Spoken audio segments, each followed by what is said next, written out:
Northvolt, géant européen des batteries, vient de déclarer faillite avec 7,33 milliards d'euros de dettes. Même Volkswagen, actionnaire principal, n'a pas voulu injecter plus d'argent pour sauver l'entreprise. Pendant ce temps, les constructeurs automobiles français rappellent des milliers de véhicules électriques pour des problèmes techniques majeurs, comme les 16 000 Renault 5 électriques rappelés récemment. La réalité du marché commence à rattraper les promesses irréalistes. La mainmise chinoise sur les minéraux stratégiques constitue un fait méconnu du grand public. 33% des réserves mondiales de terres rares se trouvent sur le territoire chinois, mais ce chiffre ne représente que la partie visible du problème. La stratégie de Pékin dépasse largement ses frontières et s'inscrit dans une vision géopolitique élaborée depuis plusieurs décennies. L'influence chinoise s'étend profondément en Afrique, continent regorgeant de ressources essentielles à l'industrie électrique. Depuis plus de 20 ans, le gouvernement chinois a déployé une stratégie d'influence sans précédent sur le continent africain. La République démocratique du Congo, qui détient 70% des réserves mondiales de cobalt, a signé des accords commerciaux qui permettent aux entreprises chinoises de contrôler la quasi-totalité de l'extraction de ce métal indispensable aux batteries. Le contrôle des mines ne représente toutefois que la première étape d'une domination industrielle beaucoup plus vaste. La transformation des matières premières constitue l'enjeu véritablement stratégique. Dans ce domaine critique, les entreprises chinoises détiennent près de 75% des capacités mondiales. Cette concentration place l'empire du milieu en position de force pour dicter les conditions du marché mondial.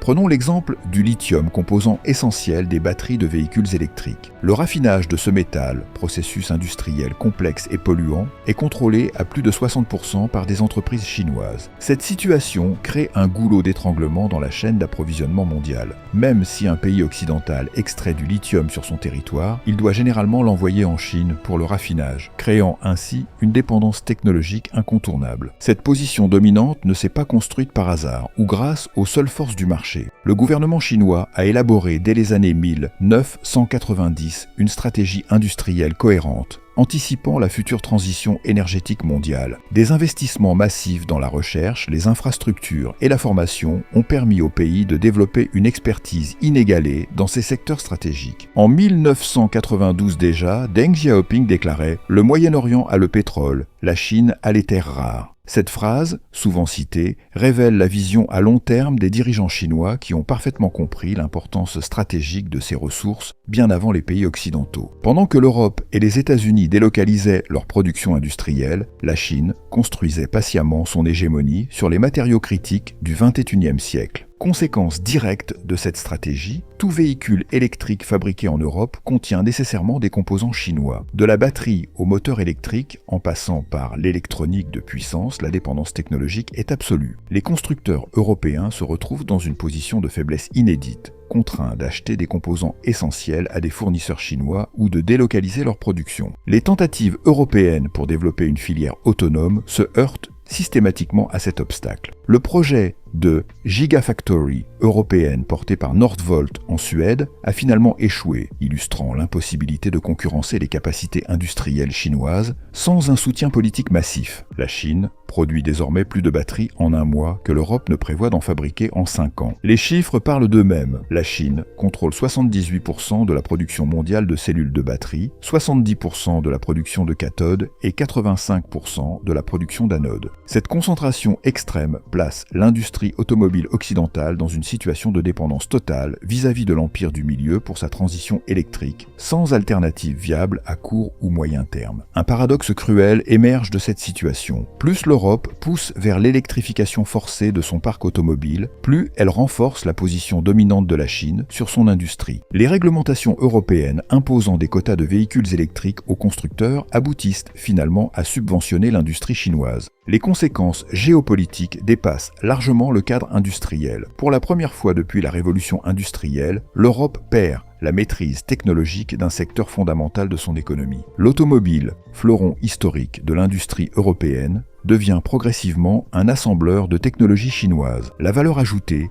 les emplois qualifiés et l'innovation migrent inexorablement vers l'Asie. Confrontés à cette réalité, certains constructeurs européens font des choix stratégiques révélateurs. Stellantis a récemment investi 1,5 milliard d'euros dans le constructeur chinois Leapmotor, reconnaissant implicitement son incapacité à développer des véhicules électriques compétitifs sans technologie chinoise. Mercedes-Benz a conclu un partenariat similaire avec le groupe CATL pour sécuriser son approvisionnement en batterie. La Commission européenne a tardivement pris conscience de cette dépendance critique. L'enquête anti-dumping lancée contre les véhicules électriques chinois en 2023 cherche à freiner leur pénétration sur le marché européen. Mais cette mesure défensive intervient alors que la dépendance technologique est déjà solidement établie. La Chine a immédiatement riposté en menaçant de restreindre ses exportations de matériaux critiques, rappelant brutalement à l'Europe sa vulnérabilité. Les décisions politiques visant à imposer le véhicule électrique comme unique solution d'avenir ont ainsi créé une situation géopolitique inextricable. L'Europe s'est enfermée elle-même dans une dépendance stratégique dont elle ne pourra s'extraire, sans conséquences économiques désastreuses. Cette réalité explique les récentes volte-face de plusieurs constructeurs européens concernant leurs objectifs d'électrification, confrontés à l'impossibilité de concurrencer les produits chinois sur leur propre marché. L'argument fondamental utilisé pour promouvoir la voiture électrique repose sur sa prétendue propreté environnementale. Cette affirmation s'effondre dès qu'on examine les réalités de l'extraction minière nécessaire à sa fabrication. Le processus d'extraction du lithium illustre parfaitement cette contradiction. Pour obtenir une seule tonne de ce métal alcalin, l'industrie minière consomme entre 500 000 et 2 millions de litres d'eau. Ces quantités astronomiques sont principalement pompées dans des régions déjà confrontées à des problèmes chroniques de sécheresse, comme le désert d'Atacama au Chili. Les conséquences écologiques sont désastreuses pour les populations locales. Au Chili, en Argentine et en Bolivie, zone géographique surnommée le triangle du lithium, les compagnies minières ont asséché des nappes phréatiques entières. Les images satellites de cette région montrent l'ampleur de la catastrophe, des centaines de kilomètres carrés d'écosystèmes fragilisés ou complètement détruits. Les communautés indigènes, présentes depuis des millénaires dans ces territoires, se retrouvent privées de leurs ressources vitales au nom de la mobilité propre occidentale. Le lithium n'est pas le seul minerai problématique dans la chaîne d'approvisionnement des véhicules électriques. L'extraction du cobalt en République démocratique du Congo représente un scandale humanitaire majeur, systématiquement occulté par les promoteurs de l'électromobilité. Ce pays fournit plus de 70% du cobalt mondial, dans des conditions d'exploitation souvent effroyables. Les mines artisanales, qui représentent environ 20% de la production congolaise, emploient régulièrement des enfants dès l'âge de 7 ans. Ces derniers travaillent sans équipement de protection, exposés directement aux poussières toxiques et aux éboulements fréquents. Une autre composante essentielle des batteries, le graphite, provient majoritairement de Chine, où son extraction et sa transformation ont des conséquences environnementales catastrophiques. Dans la province du Heilongjiang, des régions entières sont devenues littéralement inhabitables à cause des particules de graphite en suspension dans l'air. Les habitants des villages proches des mines souffrent de pathologies respiratoires graves, tandis que la végétation environnante dépérit sous une couche de poussière noire. Les taux de pollution atmosphérique mesurés dépassent régulièrement de 300%, les seuils critiques définis par l'Organisation mondiale de la santé. Le bilan carbone réel d'un véhicule électrique commence bien avant sa première utilisation. La fabrication d'une seule batterie de 75 kWh, capacité standard pour un SUV électrique, nécessite l'extraction d'environ 75 tonnes de minerais divers. Ce processus génère jusqu'à 20 tonnes de CO2 avant même que le véhicule ne quitte l'usine d'assemblage. Cette dette carbone initiale est délibérément omise des calculs officiels d'empreinte environnementale présentés aux consommateurs. Les analyses en cycle de vie complet, lorsqu'elles sont honnêtement réalisées, montrent qu'un véhicule électrique doit parcourir entre 50 000 et 100 000 km avant de compenser sa dette carbone initiale par rapport à un véhicule thermique comparable. Cette réalité mathématique explique pourquoi les constructeurs et les pouvoirs publics limitent systématiquement leur communication aux seules émissions à l'échappement, évitant soigneusement toute analyse globale. L'ouverture de nouvelles mines pour satisfaire la demande explosive en métaux stratégiques entraîne une déforestation massive dans plusieurs régions critiques pour la biodiversité mondiale. En Indonésie, l'extraction du nickel a provoqué la destruction de milliers d'hectares de forêts primaires irremplaçables. Cette destruction contraste violemment avec le discours écologiste officiel qui accompagne la promotion des véhicules électriques, créant un paradoxe rarement évoqué dans les médias grand public. Les normes environnementales appliquées à ces exploitations minières varient considérablement selon les pays. Dans de nombreuses régions d'Afrique et d'Amérique du Sud, l'absence de régulation efficace permet aux compagnies minières d'opérer sans véritable contrôle de leurs rejets toxiques. Les eaux acides chargées en métaux lourds contaminent les cours d'eau sur des centaines de kilomètres, détruisant durablement les écosystèmes aquatiques et privant les populations locales de ressources alimentaires essentielles. Contrairement à l'industrie pétrolière, relativement concentrée et visible, l'impact environnemental de l'extraction minière liée aux véhicules électriques reste largement invisible pour les consommateurs occidentaux. Cette invisibilité facilite la promotion d'un récit écologique simplifié qui occulte la réalité extractiviste sur laquelle repose l'ensemble de la filière. La voiture propre devient ainsi un concept marketing déconnecté des réalités géologiques et industrielles. L'augmentation exponentielle de la demande en métaux stratégiques pousse les compagnies minières à exploiter des gisements toujours moins concentrés et plus difficiles d'accès. Cette évolution implique nécessairement une consommation énergétique croissante pour extraire et traiter ces minerais, intensifiant encore l'impact environnemental global. Les études prospectives indiquent que l'empreinte écologique par tonne de métal extrait pourrait doubler dans les 20 prochaines années, à mesure que les gisements facilement accessibles s'épuisent. Loin d'être propre ou verte, la voiture électrique repose sur un modèle extractiviste particulièrement destructeur pour l'environnement, souvent bien plus agressif que l'industrie pétrolière conventionnelle. Cette réalité fondamentale est systématiquement dissimulée par les promoteurs de la mobilité électrique qui concentrent artificiellement l'attention sur la seule phase d'utilisation du véhicule. Le déplacement géographique de la pollution, des centres urbains occidentaux vers des régions éloignées et souvent défavorisées, permet de maintenir l'illusion d'une transition énergétique vertueuse, alors qu'elle ne fait que transformer et déplacer les problèmes environnementaux. L'ouverture d'une enquête par la Commission européenne sur les subventions chinoises accordées aux véhicules électriques a provoqué un véritable séisme dans les relations commerciales sino-européennes. Annoncée en septembre 2023, cette initiative visait à déterminer si Pékin accordait des aides publiques déloyales à ses constructeurs. La réaction chinoise ne s'est pas fait attendre. En moins de 48 heures, le gouvernement chinois a menacé de restreindre l'accès aux terres rares et autres matériaux critiques pour l'industrie automobile européenne. Cette démonstration de force a immédiatement révélé la fragilité structurelle de la position européenne. Les constructeurs allemands se sont retrouvés particulièrement exposés dans ce conflit commercial naissant. Volkswagen, BMW et Mercedes-Benz réalisent entre 30% et 40% de leurs ventes globales sur le marché chinois. Pour ces entreprises, la Chine représente non seulement un marché crucial, mais également une source majeure de profit. Le dilemme auquel elles font face est insoluble. Soutenir la position protectionniste européenne au risque de subir des représailles sur le marché chinois, ou défendre leurs intérêts commerciaux en Chine au détriment de la stratégie industrielle européenne. Face à cette situation, les dirigeants allemands ont adopté une position ambivalente. Oliver Blume, PDG de Volkswagen, a publiquement appelé la Commission européenne à la prudence, déclarant lors d'une conférence à Berlin « Nous avons besoin d'une approche équilibrée qui protège nos intérêts sans déclencher une guerre commerciale que nous ne pouvons pas gagner ». Cette déclaration illustre parfaitement le piège dans lequel l'industrie automobile européenne s'est enfermée par sa dépendance excessive à la Chine. L'Alliance européenne pour les batteries, initiative phare lancée par Bruxelles en 2017, devait constituer la réponse stratégique à cette dépendance. 7 ans plus tard, le bilan est catastrophique. Les objectifs initiaux prévoyaient la création de 10 à 20 gigafactories sur le sol européen d'ici 2025, capables de couvrir 80% des besoins du continent. Aujourd'hui, seules 3 usines fonctionnent à capacité réduite,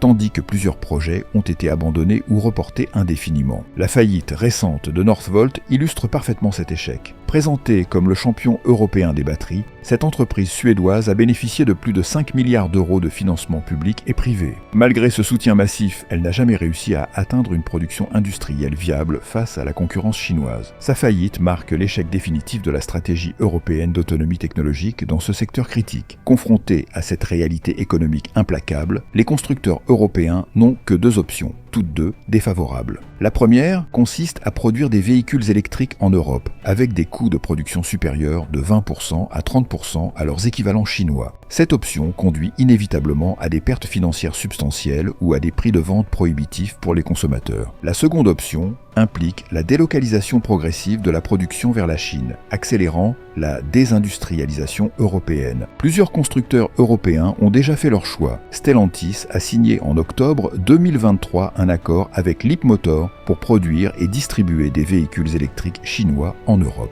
Cette décision stratégique reconnaît implicitement l'impossibilité de développer des modèles compétitifs sans technologie chinoise. Renault, de son côté, a conclu un partenariat avec Geely pour la production de moteurs et de transmissions hybrides, externalisait ainsi une compétence historique du constructeur français. L'augmentation des droits de douane sur les véhicules électriques chinois, mesure défensive envisagée par Bruxelles, produira probablement l'effet inverse de celui recherché. Les constructeurs chinois, confrontés à des barrières douanières, accélèrent leurs investissements directs en Europe. BYD a déjà annoncé la construction d'une usine en Hongrie, tandis que CATL a inauguré sa première Gigafactory européenne en Allemagne. Ces implantations leur permettront de contourner les droits de douane tout en conservant leur avantage technologique et économique. La politique européenne d'électrification forcée, imposée par des règlements contraignants comme l'interdiction des moteurs thermiques en 2035, a créé une situation de dépendance stratégique dont il est désormais impossible de s'extraire sans conséquences économiques désastreuses. La Commission européenne se trouve dans une impasse. Maintenir le cap de l'électrification signifie accepter une dépendance croissante envers la Chine, tandis que revenir sur ces objectifs impliquerait un aveu d'échec politique majeur. Cette impasse géopolitique explique les volte-face récentes de plusieurs constructeurs européens concernant leurs objectifs d'électrification. Mercedes-Benz, qui avait annoncé en 2021 vouloir passer au tout électrique d'ici 2030, a repoussé cet objectif à 2040. Volkswagen a reporté plusieurs lancements de modèles électriques et réduit ses investissements dans ce domaine. Même Volvo, pionnier de l'électrification, a revu à la baisse ses prévisions de vente de véhicules électriques pour 2025. La réalité économique et industrielle s'impose progressivement face aux ambitions politiques déconnectées des contraintes matérielles. L'Europe découvre tardivement qu'elle a sacrifié son autonomie stratégique sur l'autel d'une transition énergétique mal planifiée et précipitée. Le coût social de cette erreur stratégique commence à peine à se matérialiser avec les premières vagues de licenciements dans l'industrie automobile européenne, notamment chez Volkswagen et Stellantis, directement liées à la transition vers l'électrique. Le recyclage des batteries de véhicules électriques apparaît systématiquement comme l'argument final des promoteurs de la mobilité électrique. Cette promesse d'économie circulaire parfaite ne résiste pourtant pas à l'analyse des faits. Actuellement, moins de 5% des batteries de véhicules électriques sont effectivement recyclées, un chiffre en contradiction totale avec les discours marketing des constructeurs. La grande majorité de ces dispositifs énergétiques finit dans des décharges spéciales, souvent situées dans des pays aux réglementations environnementales peu contraignantes. Une batterie de Tesla Model S pèse environ 540 kg et contient 7104 cellules individuelles. Le démontage manuel d'une telle structure représente entre 13 et 15 heures de travail qualifié, uniquement pour séparer les différents modules avant même de commencer le véritable processus de recyclage. Ce temps de main-d'œuvre, associé au risque inhérent à la manipulation de ces dispositifs potentiellement instables, rend l'opération économiquement non viable sans subvention massive. Les coûts de recyclage dépassent largement la valeur des matériaux récupérés, créant un déficit structurel insurmontable dans les conditions actuelles du marché.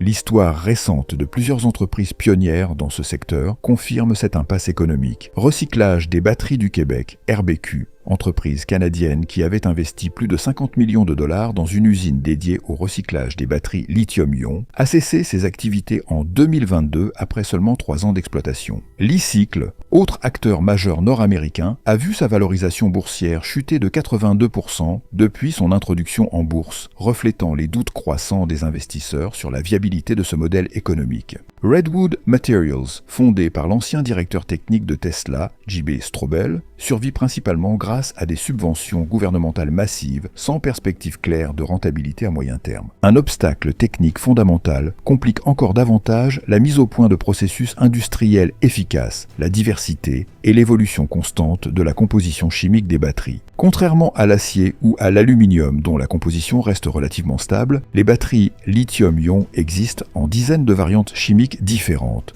La structure même des cellules de batterie modernes représente un défi technique considérable. Les matériaux actifs sont liés entre eux par des polymères complexes et enfermés dans des boîtiers multicouches associant aluminium, cuivre et divers plastiques. Cette intégration poussée, nécessaire pour maximiser la densité énergétique, rend extrêmement difficile et énergivore la séparation des différents matériaux. Les procédés actuels ne permettent généralement de récupérer que le cobalt et le nickel, laissant de côté le lithium et le graphite, qui constituent pourtant l'essentiel de la batterie. L'exemple de Tesla, souvent présenté comme modèle d'innovation dans le secteur, illustre parfaitement le décalage entre rhétorique et réalité. Dès 2011, Elon Musk promettait la mise en place d'une filière complète de recyclage pour les batteries de ses véhicules. 13 ans plus tard, l'entreprise n'a toujours pas déployé de solutions industrielles à grande échelle. Dans son rapport environnemental 2022, Tesla reconnaît que seulement une fraction de ses batteries usagées est effectivement recyclée, sans fournir de chiffres précis. L'usine pilote de recyclage, annoncée à grand renfort de communication en 2020, n'a toujours pas atteint une capacité de traitement significative. Face à ces obstacles techniques et économiques, les constructeurs automobiles ont subtilement modifié leur discours ces dernières années. Le terme recyclage cède progressivement la place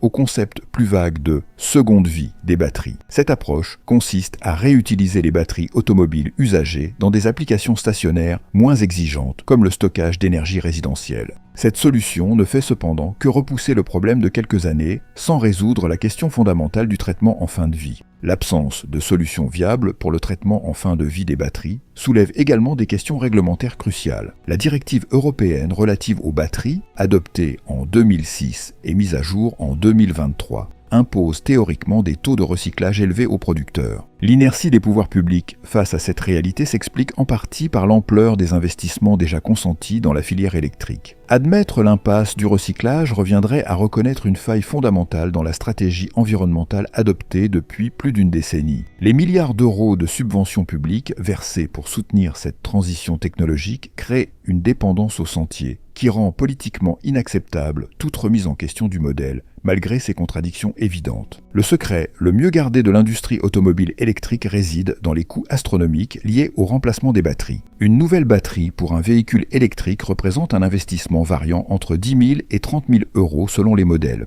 Pour une Renault Zoé, ce coût dépasse fréquemment les 8 000 euros, tandis qu'une batterie de Tesla Model S peut atteindre 22 000 euros, sans compter les frais d'installation. Ces montants dépassent généralement la valeur résiduelle du véhicule après quelques années d'utilisation, créant une situation absurde où la réparation coûte plus cher que la valeur du bien. Les compagnies d'assurance ont rapidement identifié les risques financiers spécifiques aux véhicules électriques. Aux États-Unis, les primes d'assurance pour Tesla ont connu une augmentation spectaculaire de 29% en moyenne pour le modèle Y en 2023. Le phénomène touche également l'Europe, où les assureurs ajustent leurs tarifs face aux coûts de réparation prohibitifs. Allianz, premier assureur allemand, a relevé ses tarifs de 13% en moyenne pour les véhicules électriques en 2023, contre seulement 4% pour les véhicules thermiques comparables. Cette différence reflète une réalité économique que les promoteurs de l'électromobilité préfèrent ignorer. La structure même des véhicules électriques, avec leurs batteries intégrées au châssis, transforme des accidents mineurs en désastres financiers. L'effondrement des ventes de véhicules électriques suite à la suppression des subventions gouvernementales révèle la nature profondément artificielle de ce marché.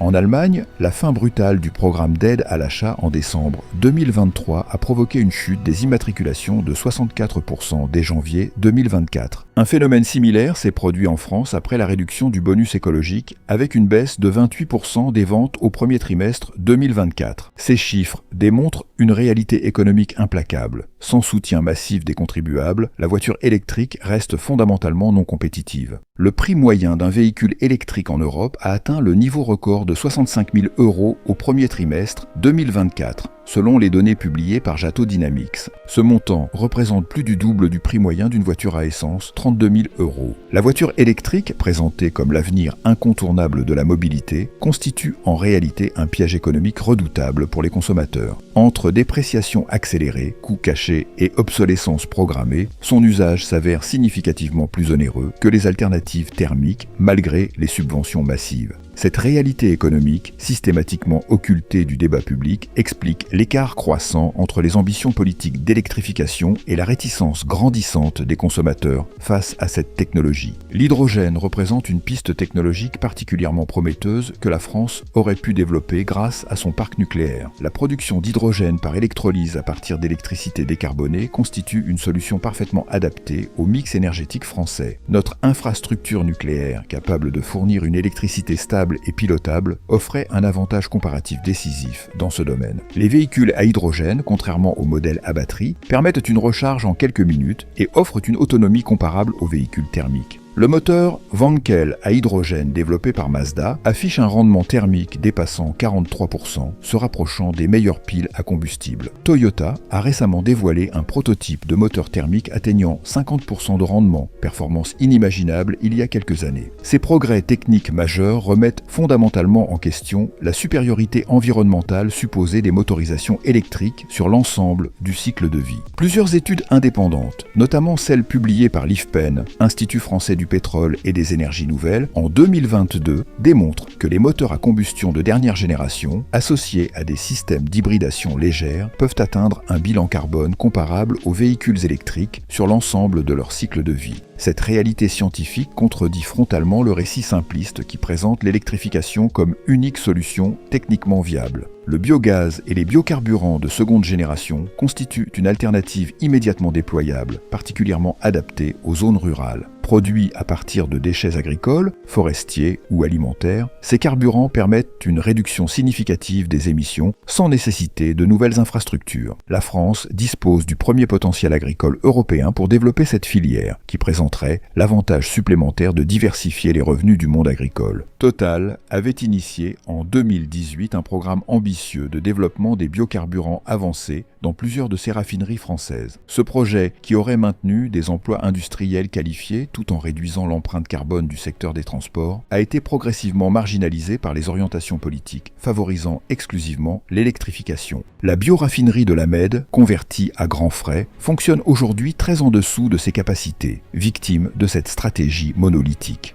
La focalisation obsessionnelle sur le véhicule électrique à batterie résulte ainsi d'une stratégie délibérée, visant principalement à créer de nouveaux marchés captifs, plutôt qu'à résoudre efficacement les problèmes environnementaux liés à la mobilité. Le consommateur se trouve contraint d'abandonner des véhicules fonctionnels pour investir dans des produits plus coûteux, moins pratiques, mais générant des profits substantiels pour l'industrie et la finance. Cette logique explique pourquoi des technologies plus pragmatiques, moins coûteuses et potentiellement plus efficaces sur le plan environnemental ont été systématiquement écartées malgré leur potentiel supérieur. L'Electric Gate constitue sans doute la plus grande manipulation industrielle et politique de notre époque. Les décisions prises au nom d'une prétendue transition écologique ont complètement sacrifié l'indépendance technologique européenne au profit de la Chine. Dans cette imposture généralisée, trois grands perdants émergent clairement. Les consommateurs piégés dans un modèle économique insoutenable, les contribuables finançant malgré eux cette transition forcée, et paradoxalement, l'environnement lui-même, première victime de cette nouvelle forme d'extractivisme. Les signes d'effondrement se multiplient déjà, faillites en cascade, rappel massif de véhicules défectueux et chute brutale des ventes. La question n'est plus de savoir si ce château de cartes s'écroulera, mais quand.